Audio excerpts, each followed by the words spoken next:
પોલીસે 3 માસ અગાઉ ચોરાયેલી મોટરસાયકલ ઝડપી, 2 શંકાસ્પદ ઇસમો ઝડપાયા।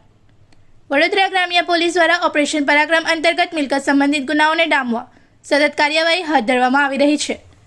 તે દરમિયાન પાદરા પોલીસને મોટી સફળતા મળી છે। 3 માસ અગાઉ પાદરા ટાઉન સ્થિત ઉર્મી હોસ્પિટલના પાર્કિંગમાંથી ચોરી થયેલ સ્પ્લેન્ડર પ્લસ મોટરસાયકલ કેસનો ભેદ ઉકેલવામાં આવ્યો છે। બાતમીના આધારે પોલીસે ગોવિંદપુરા તરફ વોચ ગોઠવી કોર્ડનિંગ કરી હતી, જ્યાંથી 2 શંકાસ્પદ ઇસમોને ચોરાયેલી મોટરસાયકલ સાથે ઝડપી પાડવામાં આવ્યા છે। આ સમગ્ર કાર્યવાહી પાદરા પોલીસ સ્ટેશનના અધિકારીઓના માર્ગદર્શન હેઠળ હાથ ધરવામાં આવી હતી। हाल पुलिस બંને आरोपियों વધુ पूछपरछ शुरू કરી છે। इस वीडियो को लाइक करें, हमारे चैनल को सब्सक्राइब कर बेल आइकन जरूर प्रेस करें हमारी न्यू वीडियो सबसे पहले देखने के लिए।